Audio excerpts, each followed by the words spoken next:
లో వ్యవస్థల ప్రక్షాళన శురువైంది. అన్ని విభాగాల్లో మార్పులు చేర్పులకు సీఎం చంద్రబాబు కసరత్తు చేస్తున్నారు.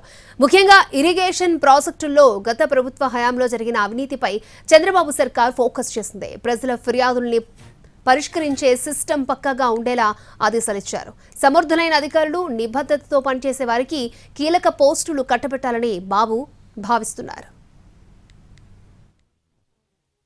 టీడీపీ ప్రభుత్వం వ్యవస్థల ప్రక్షాళనకు శ్రీకారం చుట్టింది. అందులో భాగంగా గతంలో స్పందన పేరిట చేపట్టిన వ్యవస్థలో పూర్తి స్థాయిలో మార్పులు చేసేందుకు ప్రభుత్వం నిర్ణయించింది. స్పందన పేరును తొలగించి ప్రజా ఫిర్యాదుల పరిష్కార వ్యవస్థగా కొనసాగించాలని ఉత్తర్వులను జారీ చేసింది. ఇక నుంచి పబ్లిక్ గ్రీవెన్స్ రెడ్రెసల్ సిస్టమ్ పేరుతో ఫిర్యాదుల స్వీకరణ చేపట్టాలని కలెక్టర్లకు ఆదేశాలిచ్చింది. పబ్లిక్ నుంచి వచ్చే కంప్లైంట్ల పరిష్కారానికి అత్యంత ప్రాధాన్యత ఇవ్వాలని స్పష్టం చేసింది. ప్రజలకు మరింత అందుబాటులో ఉండేలా సిస్టమ్ను తీర్చిదిద్దాలని ప్రభుత్వం నిర్ణయించింది. ఈ మేరకు ప్రజా ఫిర్యాదుల పరిష్కార వ్యవస్థ తక్షణమే అమలుకు సీఎస్ నీరబ్ కుమార్ ప్రసాద్ ఉత్తర్వులు జారీ చేశారు.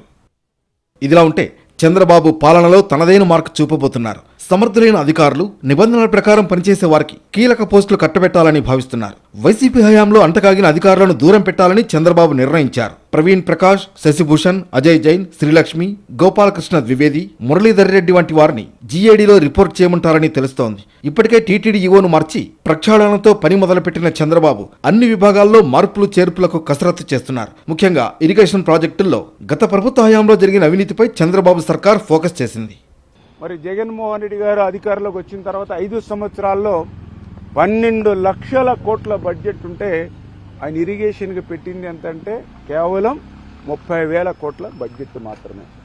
అంటే బడ్జెట్ డబుల్ అయినప్పటికీ కూడా మరి ఇరిగేషన్ శాఖ కేటాయింపుల్లో మాత్రం మాకంటే సగానికంటే తక్కువ. మంగళగిరి ప్రజల కోసం ప్రజా దర్బార్ నిర్వహించారు మంత్రి నారా లోకేష్. తన నివాసంలో ప్రజల్ని కలుసుకున్న లోకేష్ వారి సమస్యలను అడిగి తెలుసుకున్నారు. నియోజకవర్గ సమస్యలను ఎప్పటికప్పుడు పరిష్కరించడానికి వీలుగా ప్రత్యేక యంత్రాంగం ఏర్పాటు చేశారు. నియోజకవర్గంలో పలు సమస్యలను లోకేష్ దృష్టికి తీసుకువెళ్లారు. వీలైనంత త్వరగా సమస్యల పరిష్కారం కోసం కృషి చేస్తానని ఆయన హామీ ఇచ్చారు. తక్షణమే సమస్యల పరిష్కారానికి యాక్షన్ ప్లాన్ సిద్ధం చేయాలని అధికారులకు ఆదేశాలిచ్చారు మంత్రి లోకేష్.